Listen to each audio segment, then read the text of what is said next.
Let's talk about the awning. This is a Thule electric awning. It's not as great as you would think for a name brand awning. These electric awnings are, of all types, are extremely sensitive, easy to damage, and very costly. This one is about $5,000. Your insurance that you probably paid a lot of money for through Outdoorsy or other platforms will not cover awning damage. They're very specific about that, because these are the #1 thing damaged in RV rentals is awnings. And it's usually very expensive to fix and a huge inconvenience, because they stop working, you can't deploy it, you can't even drive away, you can't drive in to get it fixed. They're stuck out, they damage a van, they come down, they scratch the side of the van. There's a lot of bad things that happens. And again, the most common RV rental damage is awning damage. So because of that, they do not cover it.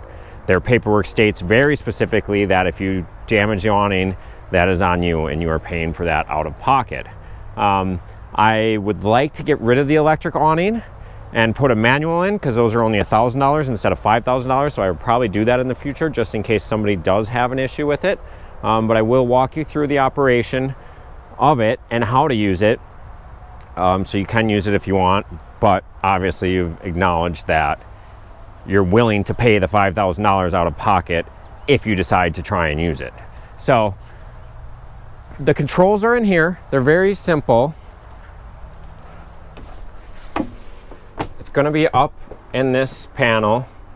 You actually don't need to go into the main screen. You can, but the easiest way to do it here is toggle this left or right to A1, and then this is extend and retract. So I'm going to hit extend, and the awning should come out.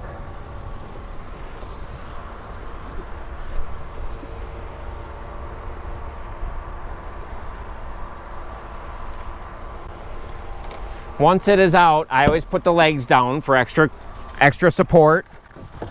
I do keep some electrical tape in the door there, as well as under the kitchen sink. There's 3 drawers. I keep some tent stakes in there. I will grab those actually.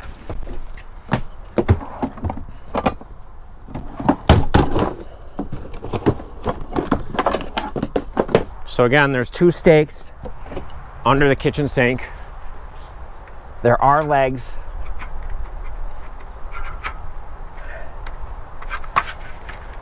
That come down here, and there's a hole for the stake in there.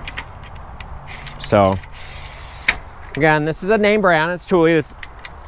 This is supposed to firm up this leg, this little lever.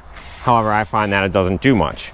That's why I keep this electrical tape. I'll take it and do a couple wraps on here to try and hold that and make that a little steady, because these pieces just aren't very effective. I'm very disappointed that a name brand awning company would have such cheap hardware. So that's there. There's also a mallet in the storage box on the back of the van that I put in there just in case you want to drive these stakes in.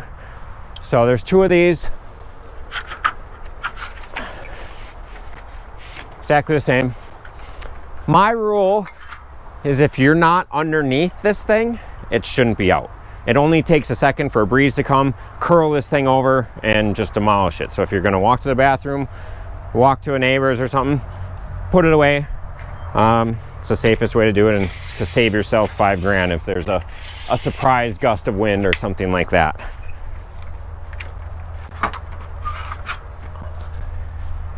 Putting it back is just the opposite. We're going to go back to that A1 screen, or that A1 setting, and hit retract. Doesn't always work.